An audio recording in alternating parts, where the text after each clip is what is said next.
Hello, chess friends, and welcome to Jozarov's chess channel, and welcome to the Magnus Carlsen Invitational Tournament in 2021. We have reached now finally the quarterfinal stage. It's now the knockout stage. Who loses is out, and today we're starting the quarterfinals with a great match game between Levon Aronian and Magnus Carlsen. Magnus Carlsen won the first game. Now we're in the second game. Magnus played an outstanding, I think, first game. It was a long game with great endgame techniques by the world champion. He played a two minor piece versus Rook endgame. I think it was a very instructive game. Maybe I'll cover it also in the near future as maybe an endgame strategy or something. Now we're in the game 2. I decided to show this game as this game had really some beautiful elements of the romantic era of chess. In this game we'll see, I think it's sort of a Wilhelm Steinitz line in the Ruy Lopez. We have seen many times in chess history this early pawn moves by Wilhelm Steinitz where he's playing h5, h4, g5, g4. Maybe these lines are not so popular anymore, and I was really satisfied when I saw that Magnus Carlsen brought us a little bit the romantic era back to life. Let's check out now what happened. Here e4 play by Aronian, we have e5 by Carlsen, we have knight to f3, knight to c6, bishop to b5, the Ruy Lopez is of course on the board, and we have now a6, the so-called Murphy defense. So we have really now the romantic era on the board. We have bishop to a4, knight to f6, challenging the pawn on e4, and there are now several ways you can castle, and you can also protect the bishop with knight to c3 and similar stuff. Then you get the challenge probably with b5 and similar ideas. So here Levon plays the move d3, and whenever you see from black's perspective that your opponent protected the pawn with the move d3, then I think you should always go to bishop to c5 lines. Bishop to c5 is, I think, a great line now for black. Black has developed here the dark square bishop on a very important diagonal, and still has opportunities to play d6 and maybe even bishop to g4. So the activity of black's bishops is perfectly fine here. Many times in the Ruy Lopez games you still struggle a little bit to get your light square bishop into the game, to get your dark square bishop into the game. So when this d3 is on the board, bishop to c5 is perfectly fine. In some other lines a more closed system would be the move bishop to e7. So here c3, Levon prepares the move d4, d6 by Magnus, and we have now bishop to g5. And this move the engine doesn't love, because we'll see now the Wilhelm Steinitz attack. Maybe in chess books it's not written as the Wilhelm Steinitz attack, but I watched many times some games by Wilhelm Steinitz. Of course, he was the first world champion, official world champion in chess history, and he always did after bishop to a7, here castling, he always did this kind of things. h6, here after bishop to h4 we have g5, and the problem is now, I think, for black, that the castling on the king side would be very risky, because you have already expanded here the pawns on the king side. But still, it is perfectly fine to play also here from white's perspective, but also to play from black's perspective.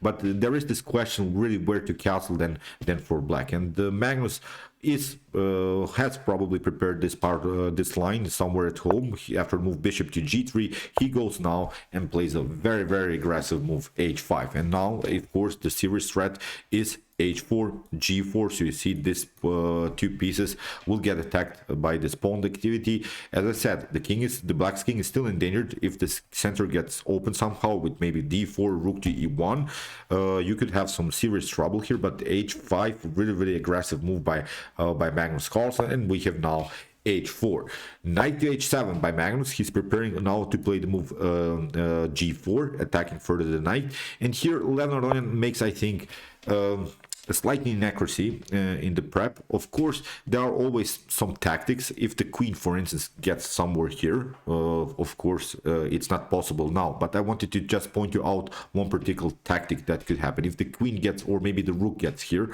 then there is always a potential tactic with rook takes g3 or queen to g3, because the bishop is aiming here, and you couldn't take out with the pawn. So probably annoyed by this potential tactic, Levon Aronian goes king to h1, but it was really an unnecessary move. Actually, the best way here is to simply proceed h6 g5.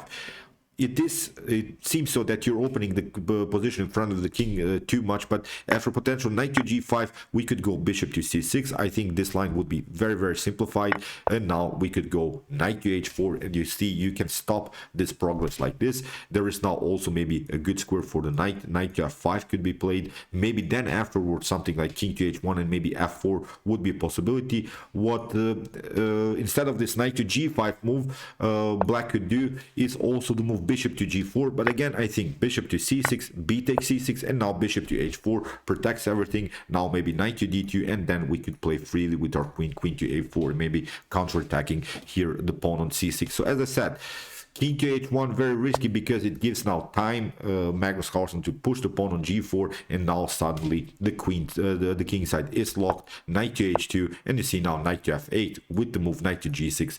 Magnus will really paralyze the king side, so he isn't so troubled anymore, I think, with this king in the center position, because it's hard now also for white to open the center. If d4, an early d4 happens, you don't have to actually react, you maybe just want to stay a little bit for longer with your pawn, maybe recapturing the pawn, never allow the e file to get open. And if you try f3, maybe even further to break the position, then rook to g8 is very dangerous.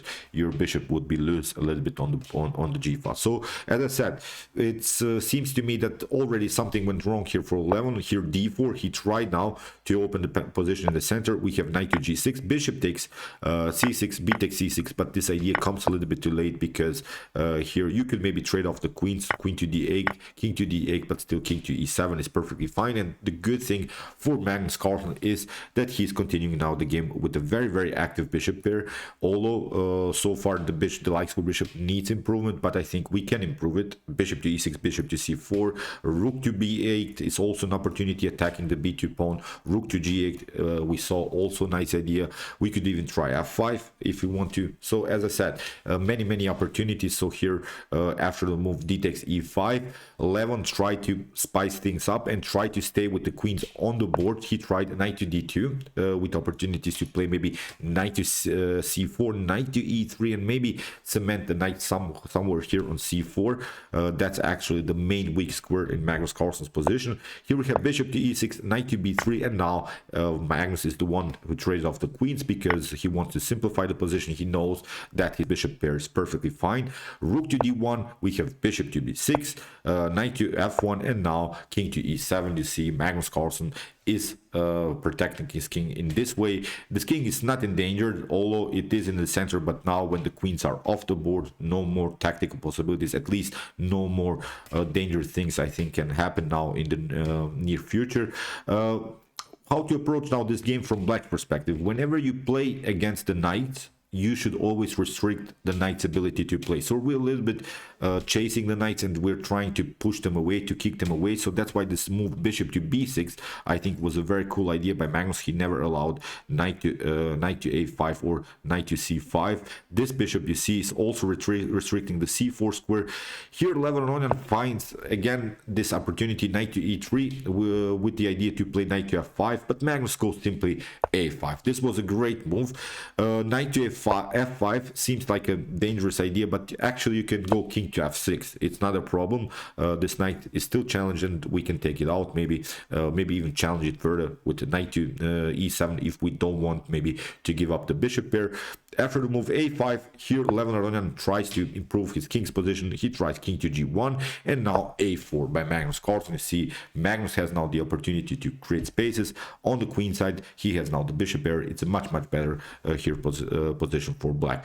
Here Levon Aronian responds with the move knight to c1, and you see already that the knights are passive. The knights are not so active. Still, of course, Magnus Carlsen has now also the opportunity to compete on the d file, maybe even push this pawn further. So as I said, I think it was a much better continuation here for the world champion. So after the move knight to f1, Magnus simply traded off the bishop, for the knight, played bishop takes e3.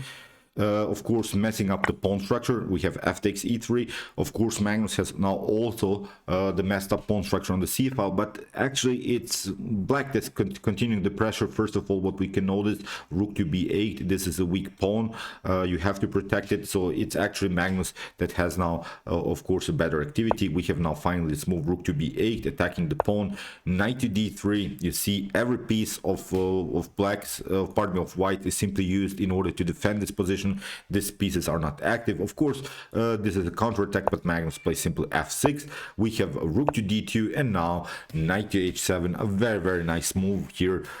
Sometimes these moves are very hard to find, but actually when we see this position like this, then we're evaluating the strength of our minor pieces, of our rooks. The rooks are perfectly fine. They're aiming on the b file and on the a file. The bishop is perfectly fine on e6, controlling both of these diagonals. So the only piece that really needs improvement is the knight, and we have now to find a great path for the knight. So knight to h8, knight to f7, then maybe knight to d6, and then knight to c4. Look at this path that Magnus Carlsen found. Really interesting idea. Great positional play by the world champion. Knight to h8, knight to b4. Not the best of moves, because of course you're attacking here the pawn, but still this pawn can be protected with rook to b6. And the cool part is that we can still push the knight away with the move c5. Then again we can double up the rook. So that's actually what Magnus Carlsen did. Rook to b6, we have rook to f1, and now you see this is a problem. Now we have knight to d3 again. Here Magnus played on a pin. The rook is here pinned. You cannot take out the pawn, of course. Rook to d1, and Magnus simply doubles up the rooks. Here Levon Aronian plays bishop to e1 in order to protect the rook on d2, maybe take out this pawn, but Magnus now finally plays g3. Very nice move, because you cannot take, of course, bishop takes g3, you get simply c4. That's the main issue here, so you can never take out this pawn. And you see now Magnus Carlsen has really paralyzed here Levon Aronian. g3, c4 is also now an opportunity here in the game. Knight takes c5, played by Levon Aronian. Again, maybe knight to c1, trying to hang on to this position, but still, as we said, knight to f7, then the knight will find a way into the game. Knight to d6, knight to c4.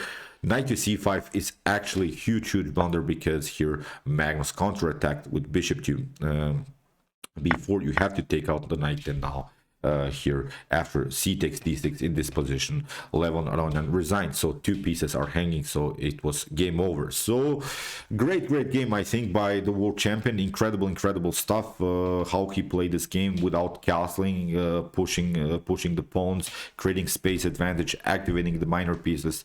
Levon Aronian never had chances, I think, in this game. Great performance by the world champion, and he has now 2 wins. He needs only 1 draw now from the next 2 games, and he's the winner of the day 1 of the quarterfinals. So okay, I hope that you enjoyed this game. I really enjoyed it a lot. Interesting ideas in the Ruy Lopez, in the Murphy defense. If you want to see more games from this tournament, check out my comment to chess games so far. Here are some links, and if you're maybe into some best chess games of all times, check out my best chess games of all time series. Here's also the link, and if you like this content, don't forget to subscribe to my channel.